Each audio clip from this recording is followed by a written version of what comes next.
Um, Thank you, Bree, and thank you, Blue Roof Arts, for having us. My name is Mario Ibarra Jr., or Mario Ibarra Jr., or Mario Y. Barra Jr., and I'm so fortunate to be here with Jacqueline Venezuela. Valenzuela. Do all the iterations like for Yeah, for yours as I don't know. well. I don't know what's acceptable for you. Jacqueline, Jacqueline, Valenzuela. Yaki, Yeah, Yaki, Yaki. Yaki, the amazing artist and painter. I feel really fortunate to be able to moderate today's discussion. So let's give a big round of applause for Jackie and all the amazing work that we see in this gallery here today was work that she completed during her residency. Mhm. Uh, Jackie is a not very important of her generation painter here in Los Angeles, but she's also, Jackie, and I'm going to have you speak to this in a little bit, a leader in terms of breaking ground in relationship to all of the different new residencies and the kind of scene that is happening here in Los Angeles. Uh, One is you inaugurated the Art Share LA residency. So tell me how it feels to be in this leadership position here amongst your generation of young artists. I feel like it's intimidating, but it's also it feels, I guess, powerful in a way, or like a way to break, I don't know, stereotypes, or maybe ground for other artists that maybe feel uncomfortable entering these spaces. Um, I come from an immigrant household. I'm the only artist in my family. It's sometimes weird traversing the art world. So getting those opportunities where I do get to do something that I think I never thought I would be able to partake in is always really great for me. And then I think it's just helpful for other people that I interact with as well, because maybe they feel like, oh, okay, I can be in those spaces, or I can apply to things. I don't always get the things that I apply to, but when I do, I try my best to really use that opportunity to the best of my abilities. And then I guess like spread that information to other artists, especially in my age range, because I feel like we don't really, sometimes we don't know what we're doing. So it's great to filter out information amongst your community. Again, I wanted to acknowledge your what I feel like I was really kind of looking at you for is this kind of position of leadership within your generation. I feel like that has been a really kind of awesome standout, and one of the things that has attracted me to work with you in different have a different type of a mentor relationship with you. But can you backtrack a little bit to tell us a little bit of your history so that we know where this awesome beside painter, leader, kind of personality comes from? Yeah. So I'm from an immigrant household. My parents are from Mexico. My dad immigrated from Zacatecas when he was in his like late teens. My mom immigrated from Nayarit when she was in her early teens.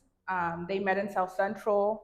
They had a family. I lived there, I think, until I was like 3 or 4.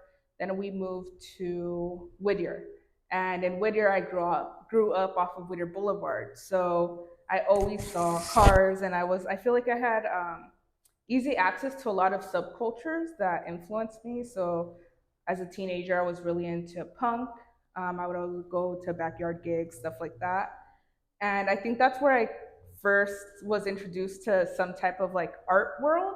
It was more DIY, obviously. Um, and from there, I like segued into fine art. I wanted to be a tattoo artist, but I'm a big nerd. So in high school, I had a bunch of AP classes, and my English teacher actually was really mad that I didn't want to apply to college. So he kind of was like, you have to go. Why did you do all these AP classes if you weren't going to pursue some type of degree? When I was filling out my application, I remember I was like, I don't like any of these degrees. So I was either going to go in undeclared, or as an art major. So I just chose art. But that was a shock because I honestly wasn't sure what I was going to do with it.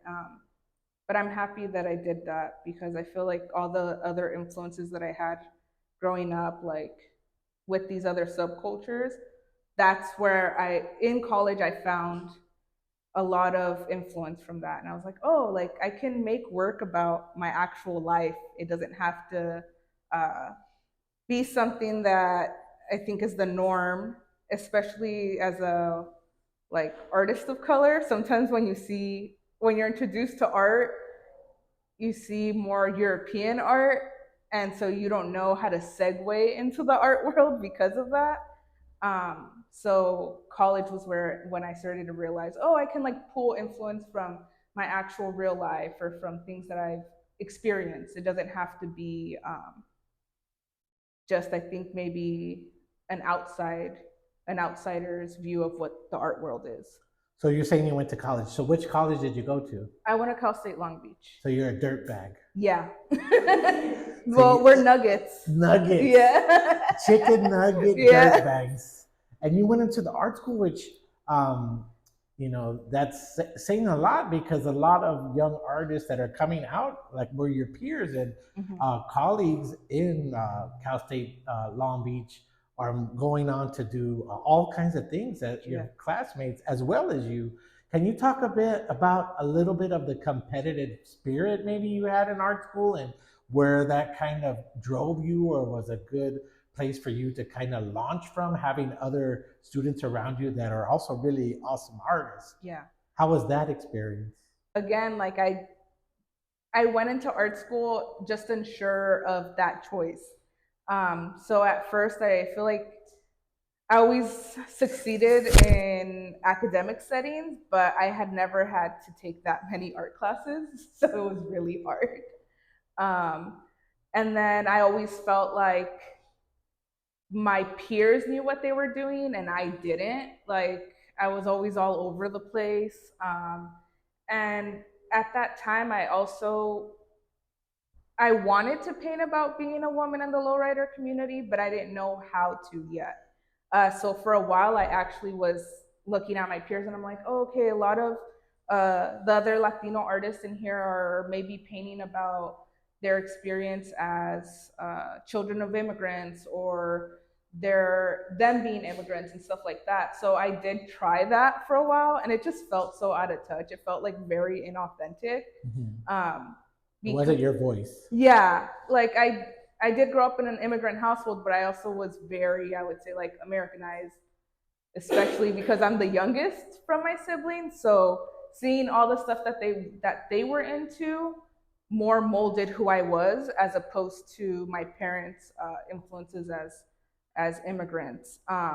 So it was like hard being in these spaces where I think a lot of the other artists maybe did know what they were doing or what they were creating work about, and I just wasn't at the time. I feel like I didn't understand what I was doing until I would say my last year in undergrad. I finally had an idea of what I was trying to create. Did Um, you have a peer group that you were like, oh, I'm gonna bust on these fools. Like, I'm gonna be better than these guys. Ah, that's a good painter over there, but wait till Friday in our critique. I'm gonna show you how good I am. I Did you don't. have that kind of motivation too? I feel like sometimes, but it was friendly competition. I don't Yeah, think no, it friendly was. competition is great. Yeah, Yeah. I don't think it was so much like, oh, I think I'm like better than this person, but I think it was super helpful to see what other people were pulling influences from and seeing how they were creating work out of that because it did like start to give me ideas like, oh, like I can like paint about this or I can bring the graffiti influence in. When I was in undergrad, I did have a lot of peers that were pulling from being graffiti artists or being in like the street art world. And that really like I feel like that heavily influenced the type of Oh. work that I was making. Okay, so you were born here in South LA, South Yeah. Central. You were raised in Whittier, Yeah. and Whittier, besides producing you, produced the only American president from the Los Angeles area, And which was also Nixon. Or the creator of Nemo, like Pixar, he went to my high school. Okay, so you got Nixon as Yeah, only president produced from Los Angeles comes from Whittier. Nemo, the Nemo, producer, the yeah. creator of Nemo and Pixar comes out of Whittier. And then the famous Whittier Boulevard, which is the core birthplace of kind of low riding, cruising culture. Mhm. When was the first time that you were able to see like low riders? Do you have that moment? I don't have a specific memory, but I just do remember seeing the cars like on weekends because that's when people would go out to cruise their cars. And I didn't know anyone that owned a car. But when I started dating my now fiance, he grew up in a family that was more like a car family, or like they had interest in car culture. Shout Um, him out. yeah, Mark. Yeah, Mark. No, so he grew up in with a father that was really into classic cars and hot rods. So he had that influence, and I remember he had an El Camino when we first started dating, and I thought it was weird because I was just like, why do you spend so much time on this car? Um, but I would also help him with it every once in a while, and I think getting that like a gratification from working on the car, like, oh, I did this, that's so cool. That really made me like car culture. And eventually, he always says this, he like tricked me into liking cars, but he kind of did because he showed me this car and I was like, that car is so like, I love that car, I really want that car, but I didn't think he would buy it for me. He did this whole fake thing. He called me saying that his car wasn't starting. So I drove all the way to his work and I was so annoyed. I'm like, oh, I gotta give this guy a jump. Like, this is so irritating. And then I get there and I was like, where is he? And his boss was like, Mark's not here. And he pulls up from behind a shipping container with the Cadillac. And I was like, why are you driving that car? Like, it's your car. And I'm like, wait, what? So that like Wow. having the car and him showing me how to work on it, and then also eventually I started painting cars because of him. That really like influenced the body of work that I made here for this residency, and just my general body of work, I would say. So you didn't grow up cruising then? No. Not like I just say like my wife Carla, she didn't grow up cruising either. She grew up riding the bus. Yeah. So when I started dating her and I would go for a cruise, she'd always be like, "Where are we going?" And I'm like, "We're just cruising." She was like, Like, "We're we're not just trying to get anywhere." I'm like, "No, we're just cruising around, like going down the street to see who's out and stuff." She's like, "This doesn't make sense. We got to be going somewhere." That's what we. And I'm like, "This is not the bus, mija. This is like we're cruising. driving for fun. Yeah. So I'm like, well, if you want me to drop you off at the mall, I'll drop you off and come get you, or at the dentist. But she didn't have that growing up with cruising culture, Yeah. you know. But now I think she's a little bit better at knowing how to cruise. Well, at least I got to pull her in from hanging out the window every once in a while. But yeah, so that's how. So Mark, through your boyfriend, through your relationship, so like you fell in love with the car and you fell in love with Mark. Yeah. Good job, Mark. And that car was a Cadillac? Yeah. What kind of Cadillac was it? I have a 1975 Cadillac Eldorado. She's hot pink.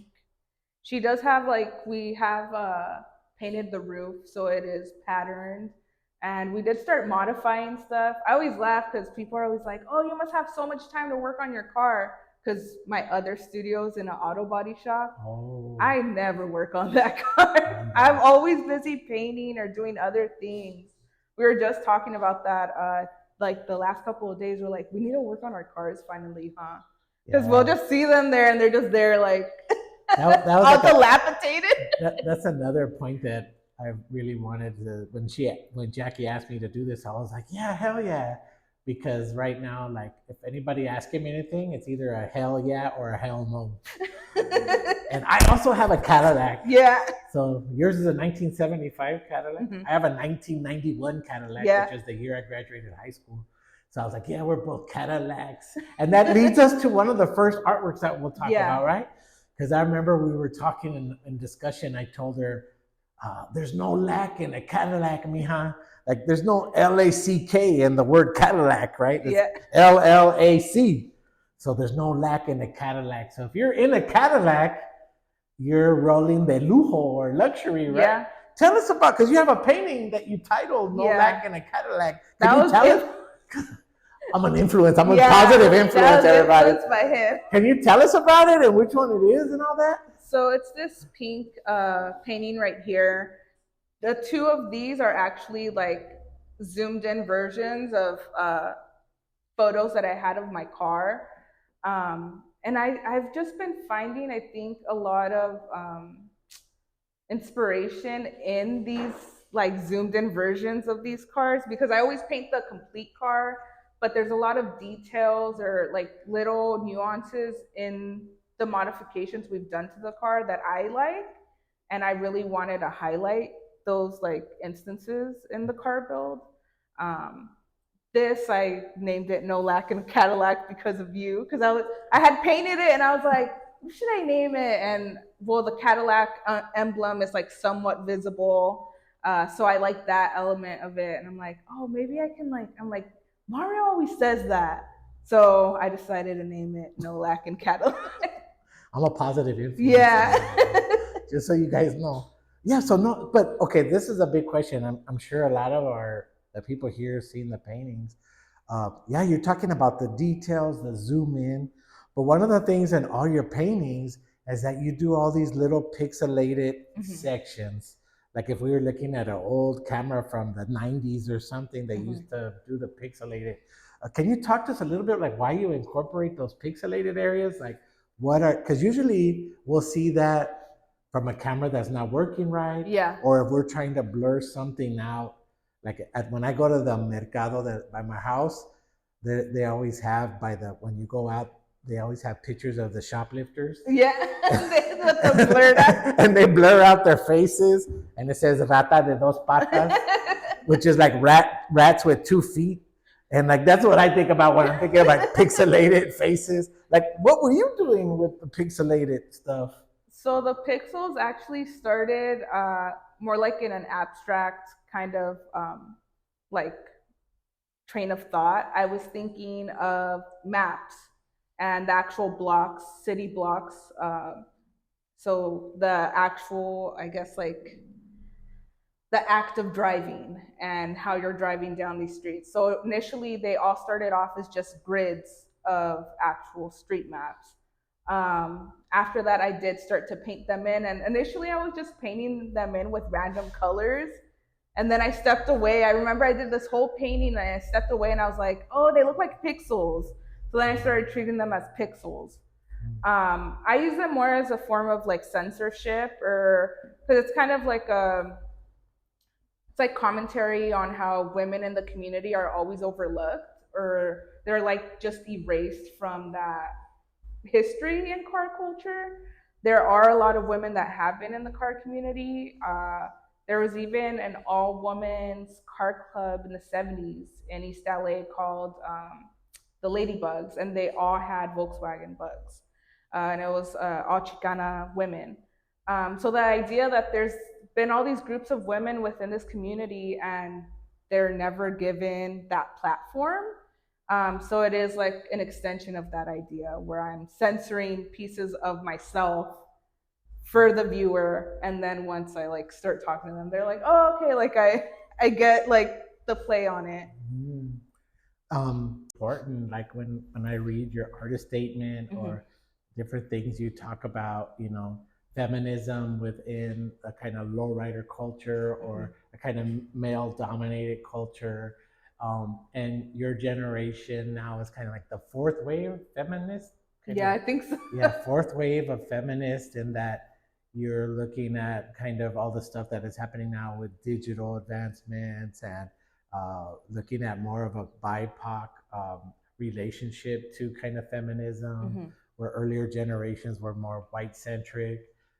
Y'all as a generation are trying to be more intersectional and and like how you talk about things and how you're engaging the world. And you've spoken to this a couple of times already. can you talk to or speak to a little bit or expand for us uh, what it is to be a woman of color lowrider? What barriers do you think you're uh, subverting, what lines in the sand do you think you're erasing to move forward in Mm-hmm. certain ways? How do you think your involvement in the culture, not only building cars but making paintings about them, how do you think that is uh, affecting that? So I feel like feminism has like kind of enmeshed itself into every aspect of my life, just like the low riding has. With car culture in particular, like I said, there's a lot of women that haven't been given a platform. And when I got my car, I started to speak with a bunch of other women within the community. And it was so obvious that they had the exact same, like, I guess, relationship with their car that I did, where they really cared about it. They were working on it, cruising it, but they maybe weren't receiving the respect outright from their male counterparts, or they were looked down on for being in that space. They're like, oh, that car must be your dad's, or it's probably your boyfriend's or your husband's. There's so many other factors. They never thought that the car actually belonged to the woman that was driving it, which I thought was always like, that's like absurd, but okay. Um, and just having, I think, that experience really forced me to want to paint about like that experience and other people's experience with that. When it comes to actually being in the car community, I have faced like backlash, mostly from, I feel like, painters, especially when I was painting cars. Um, Funny enough, I think they were bothered both by the fact that I was a woman in their space, but then also the fact that I was an educated woman. Like, they thought it was almost ridiculous that I had uh, a bachelor's in art, but that I was trying to paint cars, because in the car culture, especially in the automotive industry, a lot of these painters and builders go through various apprenticeships with other male car builders or car painters. And it's very rare for women to be in those spaces. I feel like it's a little bit more common now, and especially when we're seeing, I've met like a couple of women who are in those spaces and their dads maybe build cars, or their husbands build cars, so they've become a huge part of that like world as well. And And they're it probably bothered them too that you're a badass. that too, yeah. No, Not only all that, but you're like badass at doing it.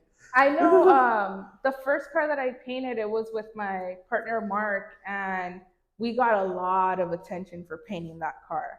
And that was one of the reasons that people were getting angry. They're like, well, who are you? Like, you've never painted a car and now you're getting all this attention for it. And you didn't earn that attention, or you didn't earn your Haters. space. Yeah, you didn't earn your space in this community or in this world. I always think it's funny because honestly, I feel like a lot of the men that have spoken out or like given me backlash about the space that I'm taking up in the community, their paint jobs suck. Yeah, they So I suck. don't Yeah. really, I'm just like, whatever. Like, So that all that setup about asking you about the feminism and that kind of trajectory within your work, that kind mm-hmm. of was leading me to ask you questions about these awesome paintings of, Yeah, the hand nails and next to the cars, and what you were trying to do. Like, I wanted to ask you what you're trying to do by juxtaposing,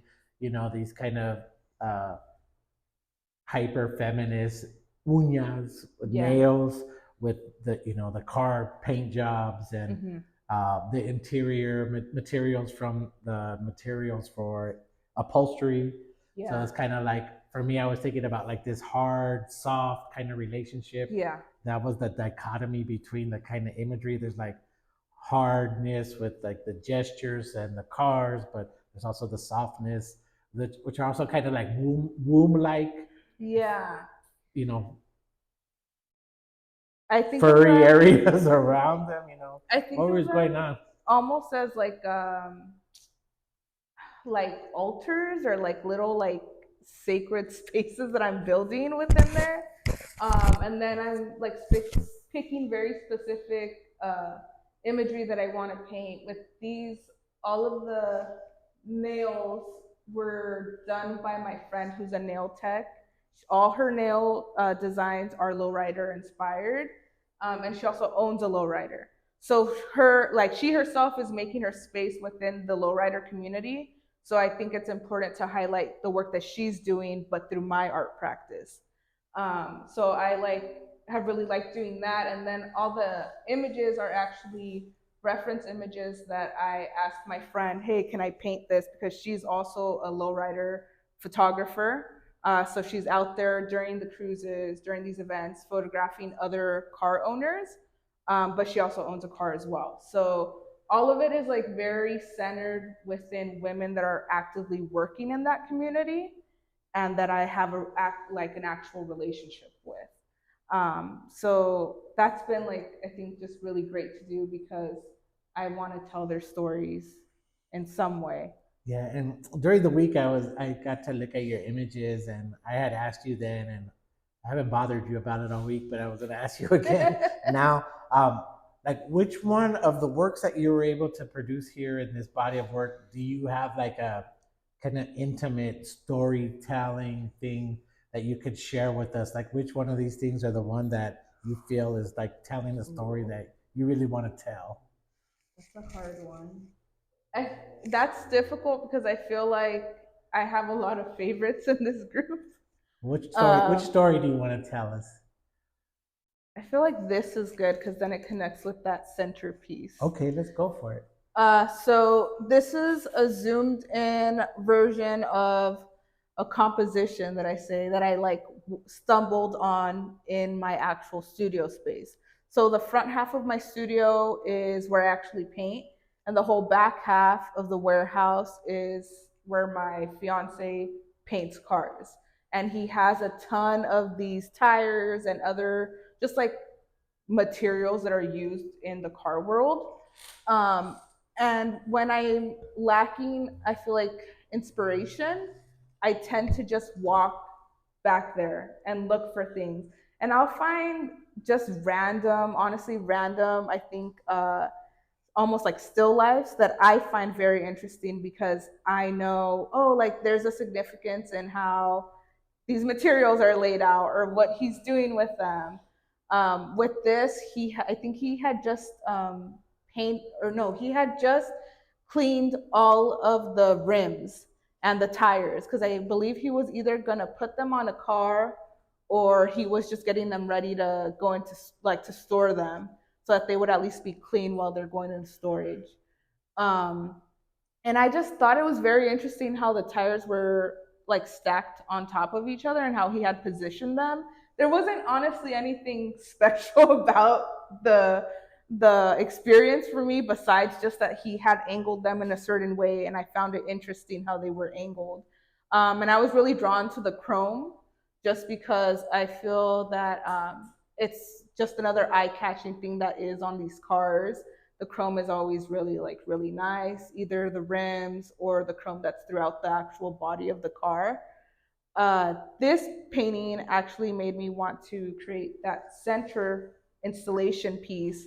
Some of the tires are from this still life that I captured. Uh, and some we were actually just laughing about this before the artist talk had started, but some of the tires that were in there, I had asked my partner, I was like, hey, can I bring them? Like, I'm building a installation. I want to figure out how to put it together, and I want to use the tires that were in the original painting. And he just cut me off because some of the tires that were used for this were very expensive tires. And he's like, well, you got to be careful. And it's true. Like, I don't think people realize how much money goes into these car builds. It's honestly an obscene amount of money, but it's also a kinetic piece of art that anyone can see at any moment. So we did have to get a little bit like some of them were just tires that we had randomly. I believe two of the rim and tire choices were actually for this were in this painting. And I don't know, I feel like I find inspiration in these random moments that I stumble upon just in my everyday life. So they're just things that you walk upon in your studio. Yeah. Because like right here on Broadway, I'm sure if we went a couple blocks that way or a couple blocks this way, there's gonna be a llanteria that we Yeah. could buy tires. And so what is the difference? Where do you see a difference between like a place like that and where you get your inspiration in your own studio with Mark's piles? I yeah. I feel like the difference is just that they're actual materials that we own and that we use for our own cars, Oh, or things that we're using for our, like, for his customers' cars. But then I do like seeing, I don't know, like stacks of tires. I think it's just also because it reminds me of being in the studio and being in the studio with him, because we work closely together. mhm. Even though he's working on cars and I'm painting in my space, we talk constantly throughout the day. Where if I'm like unsure about, oh, like, should I add this to a painting? Even though he's not a fine artist, it's so easy to go out there and ask him if I'm making Oh, like, mine looks pretty cute to me. yeah. You look fine to me, Mark. Don't accept that, Mion. No, but like there's like a active I think there's an active collaboration that we're doing every day in our life and in the studio. So when I see certain things, they remind me of my relationship in Yeah, some because way. I'm imagining like if I was a ceramicist or you were a ceramicist Yeah. and you walked into your studio and there was a big pile of clay there, or Yeah. it's like the similar effect, right? Like, Hmm. oh, raw materials, like raw imagery. Yeah. Um, oh, that's interesting to think about. But one of the things that I also wanted to ask you about, because one of the things that you seem to be kind of, entrenched in kind of changing the perception of is like, with the feminist position on being a woman involved in a quote unquote masculine car culture thing. But what do you think about, because like to do my research for this, besides my own collection of like lowrider magazines I've had since I was 12 or whatever. I've been watching videos on YouTube, like, Yeah. and one of the things that old and new perceptions that I see from Chicano culture or lowrider culture specifically is when they interview the car clubs, they always fight the perception, I guess, that the general people think of them being in gangs Yeah. or being criminals. Hmm. And I always hear all the car club members say, "Oh, we're working guys, we're working families. It's a family thing. We work on this car together. We cruise together with our families, with our babies, and all that. It Hmm. doesn't have anything to do with kind of gang culture." Um, and they're always trying to fight that negative light that has been shined on it from movies or Yeah. Snoop Dogg videos or wherever we get that our information from, right? And I was just thinking about this painting behind me Hmm. of the chain link steering wheel, because when I see that, the first thing that I remember is a joke about lowriders, which is kind of a bad, negative, stereotypical joke, where they ask like, why do lowriders have that little steering wheel? And they're like, why? And it's also they could drive with the handcuffs on, right? That's So, actually true. so like there are all these kind of negative Yeah. stereotypes and negative light that has been filtered through culture over time. How do you feel your work or your yeah, your work is also going against that negative stereotypes of things? To like move away from the stigmas that surround lowrider culture, because like you said, a lot of the people that I have met, um, they're not gang affiliated, and it's so weird that for so long there's been such a heavy like stigma around the community that that's all people see sometimes.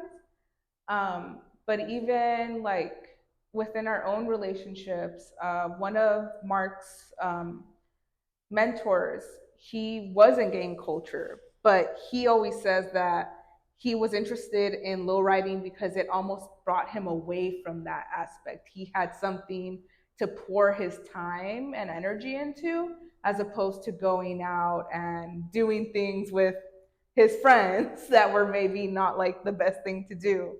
Um, and we always had, he has this funny story where he told us one time he actually had painted a mural, because he's a car painter. He had painted a mural for, was it a Japanese car owner?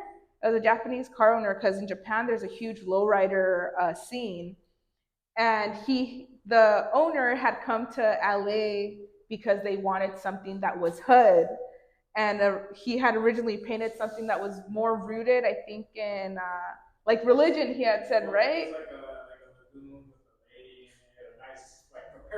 Yeah, like a paradise mural that he had painted, and he said he presented it to the owner, and the owner was like, "This isn't what I wanted. Like, I came to you because you look like a certain person, so I want something that shows that."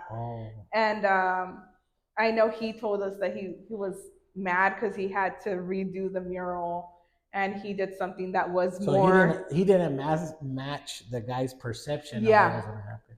So do you think you're disrupting perception? I believe so, yeah. And then I think it's also great to be in these spaces. I know typically with these, they don't show really the women with their, at least like the whole woman.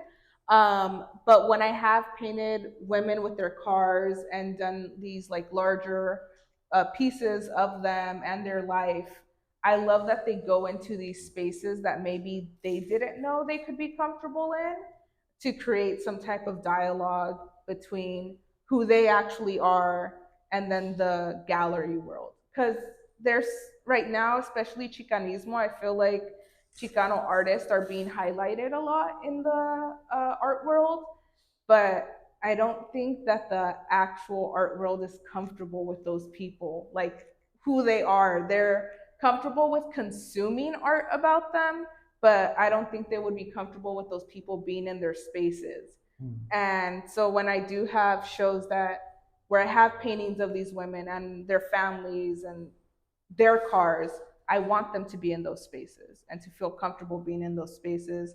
So maybe they can have conversations with other people and break So by being stereotypes. present and occupying space with Yeah. these people, that's how you feel you're subverting that kind of negative stereotypical Yes. stuff. Um, what the next question I have for you is because I've been really watching you over the past couple of years, and you've been able to do these residencies. Mm-hmm. And a lot of young artists, they ask me like, what's a residency like? What do you do, or how do you get them, or they have a lot of questions. And Los Angeles hasn't had a lot of residency programs historically. Like there's only been like one, or 18th Street Art Complex, or there's Mm-hmm. only been certain ones. So you've been able to do, like we were talking about earlier, you inaugurated the The one art in down share. our chair, and you're inaugurating this program. Yeah. Can you tell us a little bit about what differs being an artist in residency, like getting to come to this space and make art here, Mm-hmm. in a space that um, has women advocacy at its foreground, as opposed to just staying in your studio where you can walk into like piles of tires. Like, And go bother what were park. what is the different experience for you? Where do you see the benefits, and what tell us about that? I feel like there's a couple of benefits. One thing that I really love about residencies is I can treat it like a job, as opposed to like I can go to my studio and convince myself to paint, but when I'm doing a residency, I know I have a set like parameter of things that I need to create during that time. So I feel like I'm a lot harsher on myself about truly using my studio time Mm. to the best of my abilities, because it's so easy to go into your studio and then just think, oh, I don't want to do anything today. So it's Or a pressure cooker. yeah, it really does force me to create work on the fly, or like to actually commit myself to my practice in that set amount of time. Community is super important too. I do like being in spaces where there's other artists because I get to learn about their work, even if I'm not constantly speaking with them, just knowing them and maybe figuring out what kind of practice they have. Does the friendly competition come back into that? I don't think so. Uh, Well, it or you depends. don't want to admit it? No, I think it depends. Here, I've actually liked that it's just one artist at a time, because I feel like I've had that time to really just sit with myself and create work. I've done other residencies where there's multiple artists in a space working like in their own art practice, but you're constantly in the studio space with them. That I feel is more like a friendly competition, but more so because you don't want to waste your time. I would like when I did the residency at Art Share, um, I would have to walk through the other artist studios to get to mine, and seeing how much work they were doing, I'm like, oh, okay, I need to like hurry up. I gotta finish this. I gotta. So I think it's more that like Yeah. putting like fire under my butt so that I'll Yeah. actually do One stuff. one of the important things I know that you were telling me about the Blue Roof residency is that you were able to have like a kind of industry mentor Yeah, that came and spoke to you, and you were able to like talk to them. What was that experience like? that was super helpful. My mentor was Danielle Sommers. She works with USC for their museum.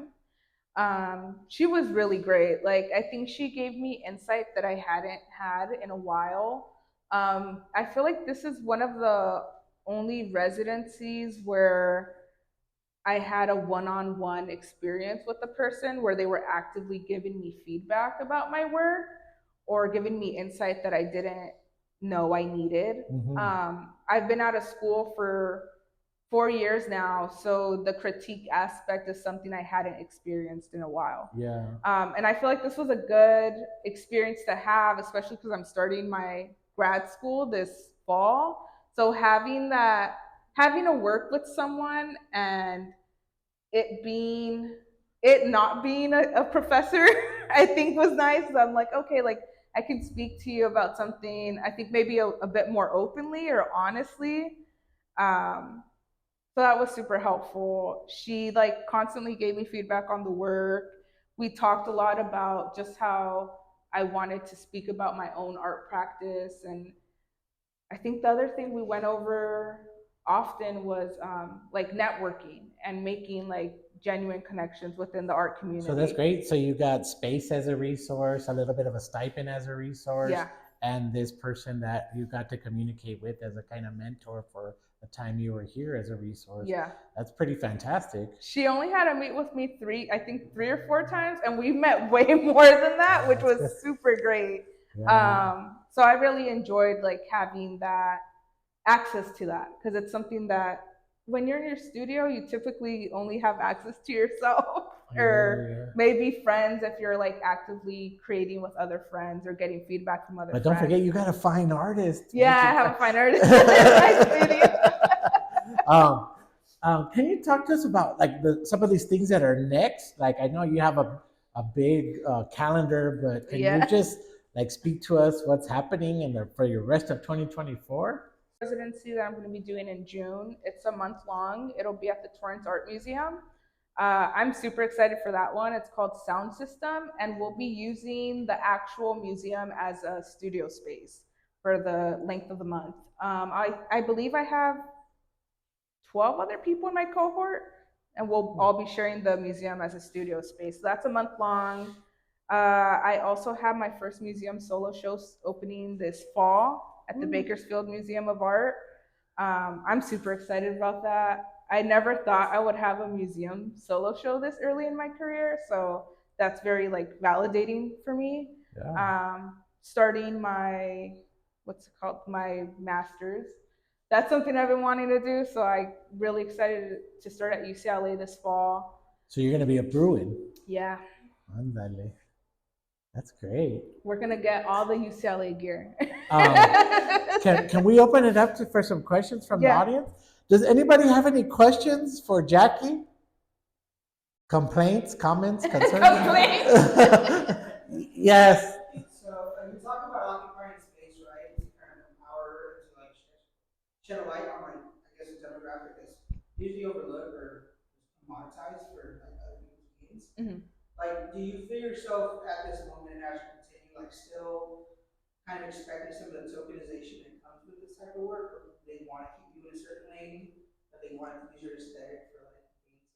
And how do you kind of like plan to navigate that if you feel like there's a way to? I feel like that 100% Can you happens. can we just reiterate his Yeah. question so people could hear it? So Santos is asking if you're gonna be, do you feel tokenized being in that kind of space, and do you have a plan for slithering out of that tokenization? That's pretty the gist of your question, right, Yeah. Santos? I feel like it is very common to be tokenized, especially as a woman artist. I hate when I'm contacted for shows just because I'm a woman. They're like, "Oh, we don't have other women in the show, so we thought of you." And I'm like, "Oh, so I'm going to be the only woman in the show? Great, that's amazing." I honestly hate those instances. I do try my best to maybe like educate the person that I'm interacting with when those things happen. Um, but the sad truth is that I feel like that'll still happen regardless. So I think it kind of boils down to just standing in your truth, or being as like honest with yourself and authentic with yourself and with the community as you can. It's gonna happen regardless, and that's what does suck. Yeah. Any other? Yeah, that's good. Any other questions, you guys? Yes. I noticed in a lot of your paintings of cars, you use pretty fancy automotive replicating the styles. Do you actually use the style in the painting, or do you just replicate it?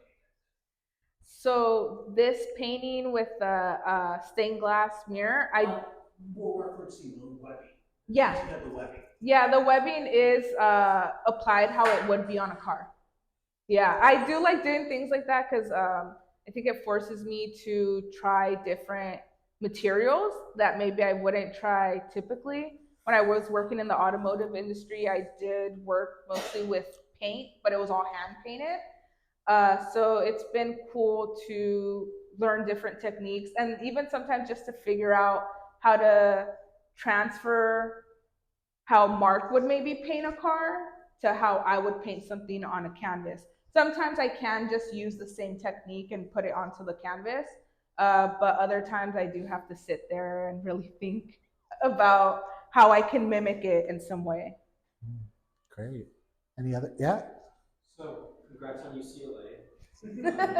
During your time there, do you think you're going to be focusing on refining what you're doing or redefining what you're doing? I think redefining what I'm doing, because right now I feel that I'm at a meeting point of all the skill sets that I've gained over these last 4 years.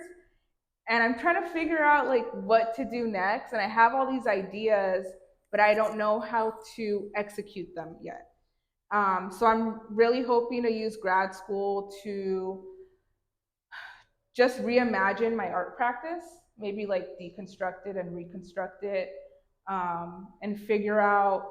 I actually had this conversation with Daniel, with Danielle, with my mentor from here. She asked me if I was more interested in painting or material choices, and I think this residency actually made me realize that I'm more interested in materials than I am in the actual like activity of painting. So I am excited for UCLA because I feel like it'll give me time to really break down all these ideas that I've had, and I guess to figure out how to actually execute them. Because I feel like as an artist, you always have ideas on things that you want to create, but sometimes you don't know where to start. So having that guidance or mentorship from the professors is something I'm really looking forward to. Great. Any other questions? Complaints? I know you guys got a complaint. Yeah, complain about something. Concerns? Mom, what do you have to complain about? ¿Qué crees, señora? Dinos la verdad. Es mala niña. Oh, yeah. Valentina, what do you think, Mia? Oh, Do you have a okay. comment? Do you have a comment? No? Concern? She's like, Nobody's concerned she don't have her lentes on. I know, yeah. I was worried. I was like, where's your lentes at, mija? I forgot it, but it's okay. Mark drove. Okay, back there, Mark. What's the significance of I noticed in some of your installation work, the floral aspect? Dude, you always have to ask the hardest question at these. Hey, he knows the insider yeah. stuff. The florals come into play for like a variety of reasons. One of the things is every time that I painted a car, everyone wanted flowers on it. And all the customers that I had were men and they wanted flowers on their cars. So I thought even that was like very interesting because it's something like these cars are so loud and obnoxious, like the paint jobs are. And to see all these elements that maybe are more feminine on these car builds is like super interesting. So I like bringing in the floral aspect to my installation work because of that. Then there's also the aspect of like almost paying like homage to the community in some way. So I think of that like as giving the community their flowers, like that kind of like play on words. Mm-hmm. And with this installation, we had actually talked about it, where I'm using these materials that may have more like how you had said earlier with these smaller paintings where I'm using materials that maybe are more masculine or like male like characteristics. So the tires, the actual like metal parts, but then scattering in these flowers that are more dainty and they wither over time. So combining these two elements, I think, is like also telling of being a woman within that community. Like you're making space for yourself, you're blooming in spaces that weren't meant for you. These flowers have died because I didn't water them, but I'm gonna fix them. I'll go and like replace them. Um, but yeah, like it's a play on women being in spaces that maybe they're not welcome in and still thriving in those spaces. Okay, cool. Last call, yeah, Carla? I have a question about the sizes that you choose for each of the works and how do you gauge that as you're making a work? Is it this size or this small, medium, large? How do you choose that? It's been something that I've like choosing sizes is something that I've been working on because I tend to work larger than this. Um, but this last year I've been working smaller and I've been focusing on more intimate kind of compositions. Um, One thing I feel like it's more a personal choice because this I had thought of painting it on a smaller canvas and I felt like it didn't hold that like I guess the same amount of importance if it was on a smaller canvas. So I think it just depends on how I want the viewer to interact with it. The smaller pieces, I want the viewer to go and truly look at the piece up close and maybe take note of all the material choices. So that's why they're like on the smaller end. And with the larger pieces, I'm thinking about upscaling all these like zoomed in versions of things that I'm drawn to, but making them like they're not even I think like actual life size. They're beyond that. So I think just like highlighting, I'm just choosing different ways to highlight those compositions. But it is more choice. I think like personal choice. Maybe there is a reason that I'm doing that. I don't know yet. I'll figure it out. Jackie, do you have any parting ideas or things that you just feel like you need to tell us? It's like gonna hurt you if you don't tell us. You're gonna be hitting Mark in the cards. Why didn't I tell? Why didn't I tell him all that? Why didn't I say this? Why didn't I say this? Is there anything like that you feel like you just have to spill the beans about to let us know? I don't know. I don't think so. I know Mark had another. Oh, pues, my ándale. gosh, this guy. What's your Since question? you're kind of mentioning two sides of the spectrum. Yeah. Right?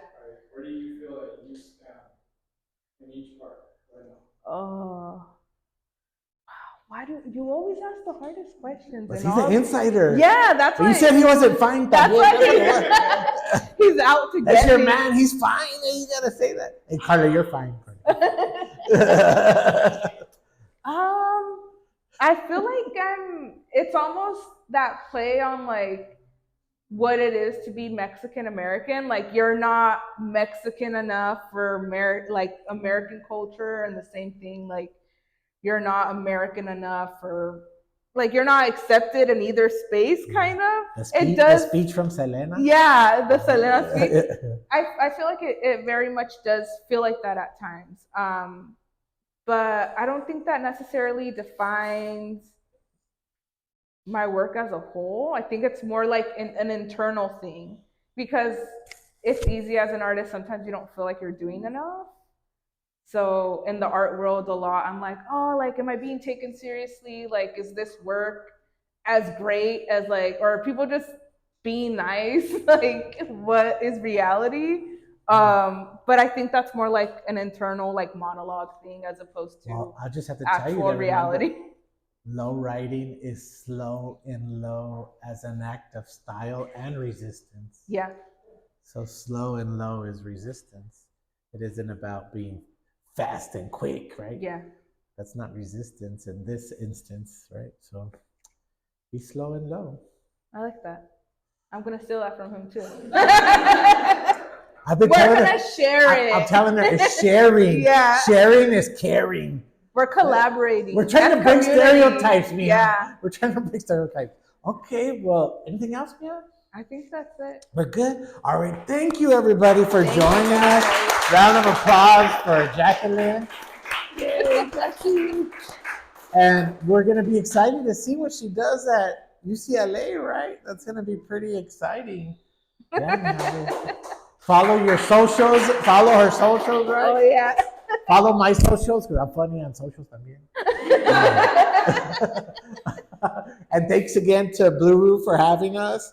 And yeah, right? Yeah. High five. Yeah. Cool.